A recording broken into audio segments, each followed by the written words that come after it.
And now for something completely different. I think I'm going to build a tank.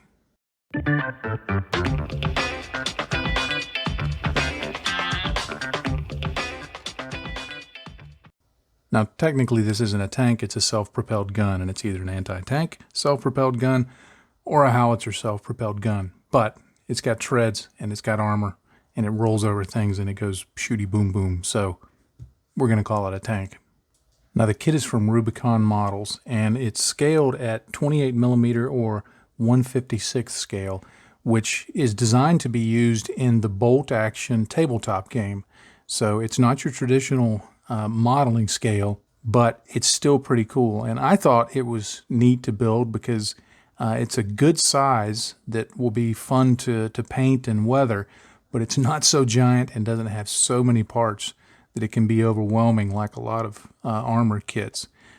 To make painting and weathering easier, I kept the tracks off of the model, and I'll add those on later towards the end of the weathering process. I built the hull up fully with all of its components, and then I built up each of the gun sections separately. I can have it as the Su-85 or the Su-122 to make it hot swappable so that the eventual buyer, if they play bolt action, can use whichever version they want. I added some small magnets along the hull and the inside of the gun mounts so that I can switch those on and off as needed.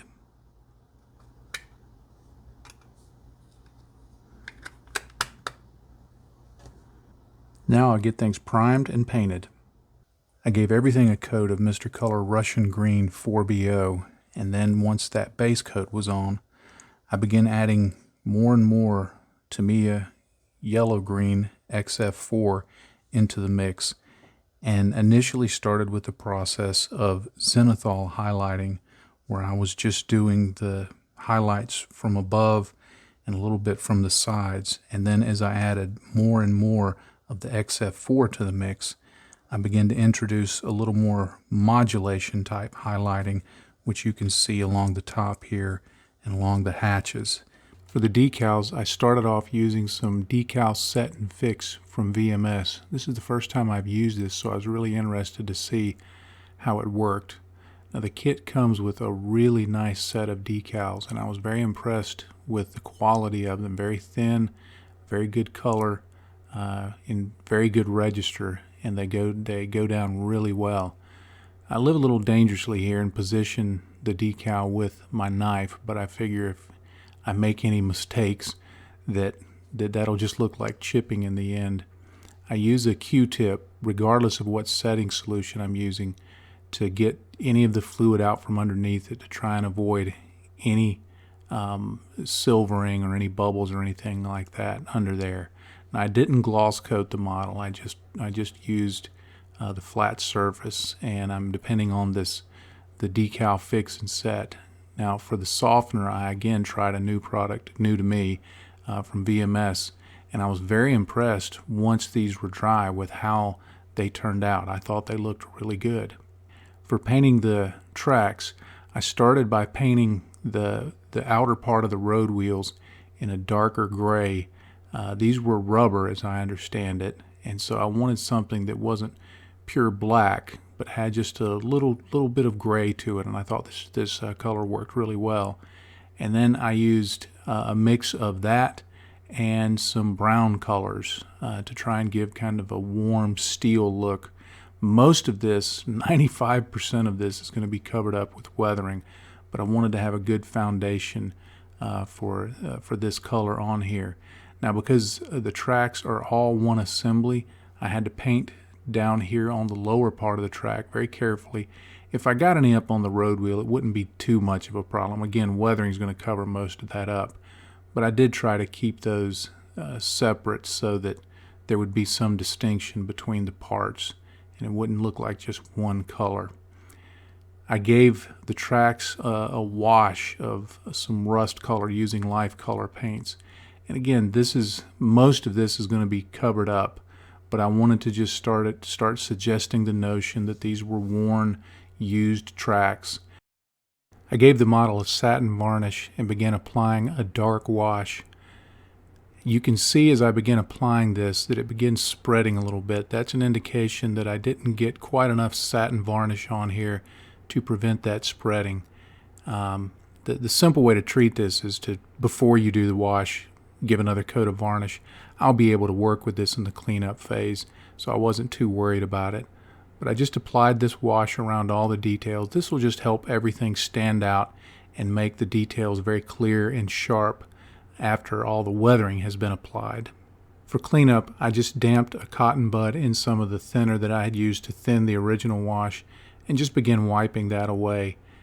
This is a slow process. I didn't want to pull all of the varnish up, or rather all of the wash up, but I just went through and gently cleaned it up. In a few places I used a small brush, whatever it takes to get it cleaned up and looking good. But in the end, you'll have all the details standing out sharp against that modulated background, and that's kind of how those two work together. They help the detail stand out and look really good, especially in the later weathering stages.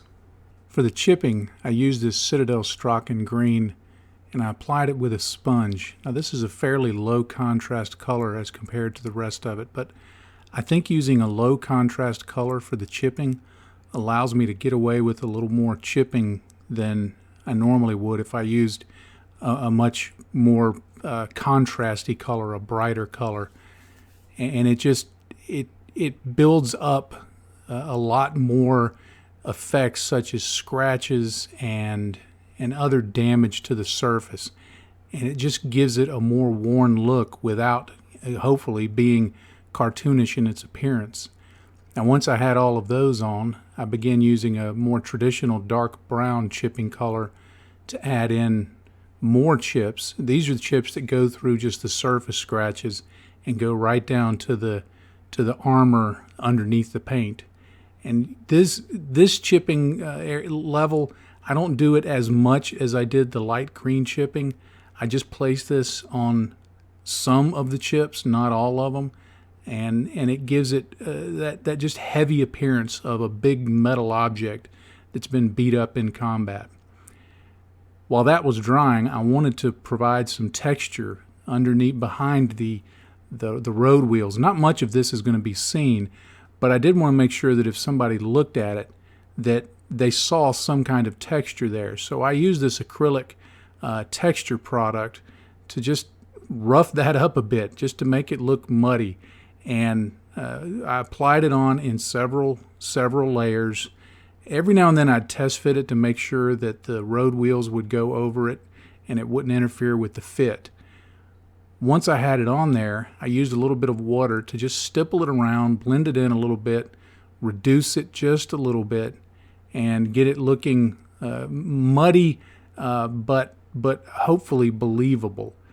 And then after I had that on there, I just applied a very dark, oily wash just to darken it down a bit. I wanted the mud, the darker mud effects on this model. I want them to be a little darker brown. So I just used this wash to make that happen. And once that dried, and you put the wheels on, I test fitted these, you see that not much is actually seen, but if you look up close, you do see some texture back there, some mud, and just some things that let you know that that area is good and dirty. I also wanted to apply some dust effects. So working a section at a time, I used this enamel dust product and I applied it on fairly liberally. I didn't worry about trying to make it look streaked at this point. I just coated it on there, painted it on, and didn't worry about the amounts or how neat it looked or anything like that. Once that had dried, and I did use a hair dryer for this, once that had dried, I went back in with odorless thinner and just began streaking and blending this down. This process, you can do it as vigorously or as little as you want to do it. The enamel products, if you work within a few hours, will come off very easily. And so you can tune this and do additional layers and even switch colors. It's very configurable to just do this streaking. And you can see that once it's on there and I've streaked it and I dried it with a hair dryer, it looks like the dusty side of a tank. This sets the foundation for further weathering. To get started on the tracks, I use this brown wash to apply around the outer edge of the track. This is just going to basically make the area between the tracks look dirty. The upper part of the track, I'm going to be doing something else a little bit later. I also got on the same wash on the inner edges, or the outer edges rather, of the tracks around the road wheels. This is going to represent dirt, mud, and things like that. I wanted to add some mud type effects to the road wheels. This is kind of a foundational application. It's just going to set the color to look a little muddy, a little beat up. I don't want it to be too covered in mud. I want the details to show through and things like that, so I didn't apply it real heavily. This is a gloss product, but later on I'll matte it down with a flat coat. After I had that on, I applied something that is a Vallejo product that has more texture in it, European mud. I thinned it down a little bit with their model wash, but this will just bring a few places of texture to represent mud. Again, I'm not covering the whole area, just enough to sell the notion that this thing is muddy, but maybe it's been running on the roads or on a clear area for a while, and so it's slung off, a lot of that heavy mud that you might see on mini armor models. I thought this would just be a little more in scale to do it this way. Now, to show where the treads are worn down from use, I put this graphite on it using this just big hunk of pencil right here. Now, if you're looking at that seam line, yeah, I know it's there. The fenders are going to cover that up, so I'm not too worried about it showing right there. But I put this graphite on to represent where the tracks, the metal in the tracks, is worn down from continual rolling over roads and grass and rocks and trees and whatever else. And then I use this rubber sculpting tool to just kind of polish it up a bit. Now I'm going to do this, of course, across the whole track. I'm just showing a small section here, but this will really give it a metallic, heavy look once it's finished. I applied a little more of that textured Vallejo mud thinned with the model wash here just on the outer edges of the tracks to make them look a little muddy. I thought they needed a little bit of a boost after I had gotten this far into the build. I thought they needed a little texture, just a little more mud there than had originally been there. So I applied this, and I'm putting it on both the lower and the upper sections, but I'm just showing the lower section here. Now, to make it appear like the road wheels wear down that area where they pass over the track, I use this mechanical pencil to just bring in some of that metallic shine. It's just graphite like I used on the other part of the track, but because it's a much sharper point, I was able to get right in there and just draw that in. I also draw it onto the guide teeth because those are going to get worn down and cleaned every time those road wheels pass over them, so they stay relatively shiny. And with the tracks done, I was able to go ahead and put them onto the model. I still haven't glued them yet. I'm going to leave them unglued, so if I need to take them off for some reason, I can. But they fit right on there, and it's starting to look a little bit more like a tank, a muddy tank, and that's what I'm going for. So I'm pretty happy with where it's at right now. And a quick test fit of one of the gun carriages just shows that it's all coming together and the weathering is looking all of one sort, even though there's two different parts to snap on for the gun carriage. I wanted to continue adding some of that mud texture that I'd mixed up earlier on. This time I wanted to do it on the underside of the hull and a few other places. Now, quite often when a vehicle goes through the mud, it gets completely covered in the mud. And while that looks realistic, it doesn't always look good, in my opinion, on a model, at least not if that's not what I'm going for. And so while I applied this fully over the forward part of the hull, and also notice that I'm getting under the fenders there because certainly mud would have been thrown off, would have collected under those fenders. Once I get this on here, I use some water to go along and begin to just dilute it a little bit, move it around, blend it in, remove some of the mud, because I do want some of the underlying color, some of the underlying effects to show, because I think on a model it's often important to have all of the various elements showing, so that while it's not necessarily as realistic, it's going to look nice. Now I put some of these this same textured product on the upper fenders because of course it would get splashed up there also, but I kept it very minimal. Like I've said, I'm not going heavily on the weathering on this one. I want it to be a little less weathered. One, to be in scale, but two, that's just the choice I made on how I weathered it. And I'm blending it with water. And then I also need to do this on the hull parts, because these are removable. When they're put in place, the mud and the other weathering effects should line up with what's already on the model. So on both of them, I picked sort of a visual line just above a horizontal feature on it, and I put this on and I blended it in like I had done on the other parts. And then I went through and I test fitted this as I worked along, just to make sure that when in the eventual buyer switches either of these out, that the weathering will line up and it won't look like it was two separate things, but rather it'll look like just one model. Now I wanted to do some additional, add some additional tones, weathering and streaking to the sides of the turrets and to the rest of the model. So I used these Vallejo washes. I used desaturated gray, a tan, and a yellow. And what I'm doing is I'm applying these with a liner brush. First, I start on the full slab side of this turret, you can see here, and I'm just streaking them on. I'm not trying to avoid covering over previous ones. I'm just randomly doing it. If I put it where it's already been, that's fine. If I put it in a new space, that's fine. And I just keep streaking this down. Now, because I've thinned these down with water, they're going to go on very transparent. So the first layer really, once it dries, really doesn't show up that much at all. But I then continue by putting the streaks on for a second round, but this time I only go about 3/4 of the way down the side of the armor. And I repeat this with each of the colors, and then I start and I go down about halfway down. Now what this is doing is it's building up these colors, it's building up these streaks in a very random method that's going to give great depth of finish. Now I could do this with oils, but the reason I chose not to do this with oils is because this dries really fast, and even though the application time might be a little longer, the drying time is so quick that when I'm finished with this, which took to do both turrets probably took about an hour. When I'm finished, it's done. I can move on with the other stuff. And you see here I'm putting a final round on where I go just about 1/4 of the way down the side.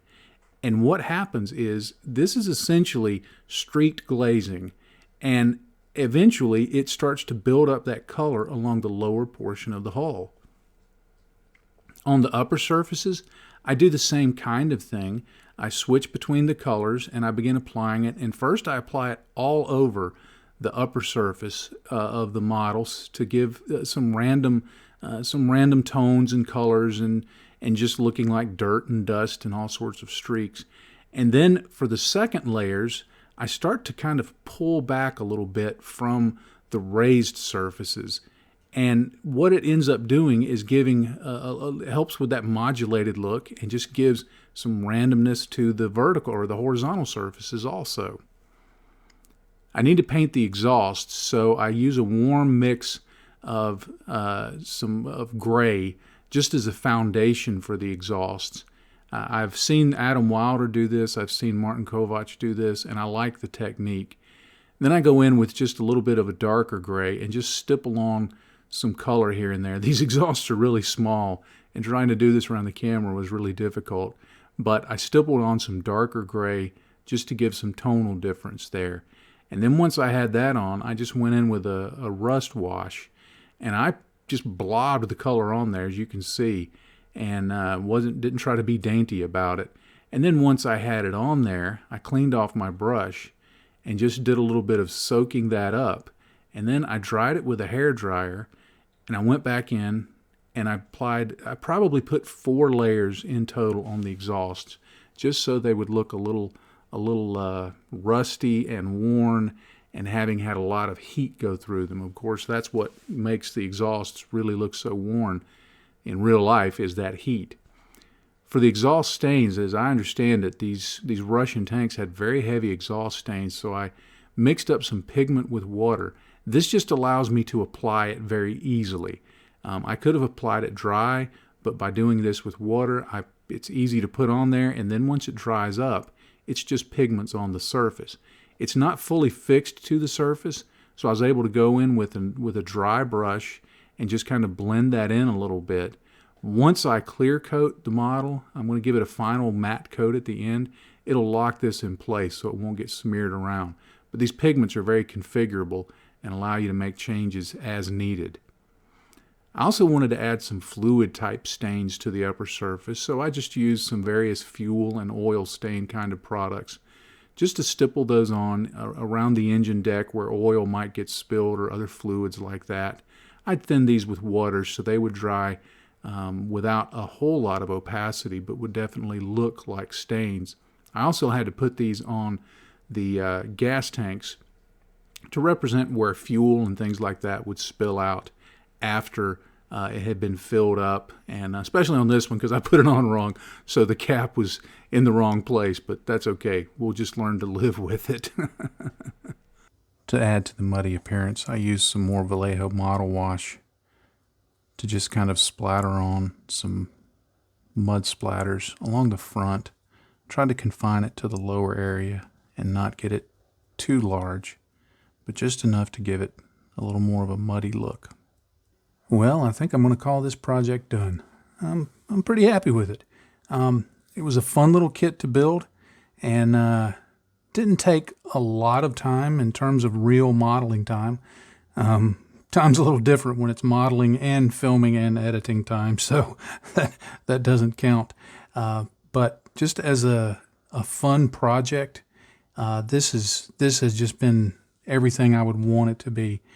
And I'm really happy with how you see I've got the Su-85 gun on now, and there's a little bit of a sign down here that it's not exactly fitting perfectly tight, but I'm not too worried about that, because if anybody's playing the game, then I think that the ability to take the Su-122 portion and put that right down on top of it, I think that'll be appreciated.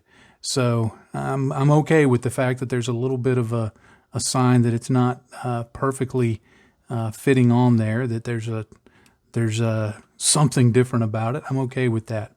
I had fun with it, and that's the main thing.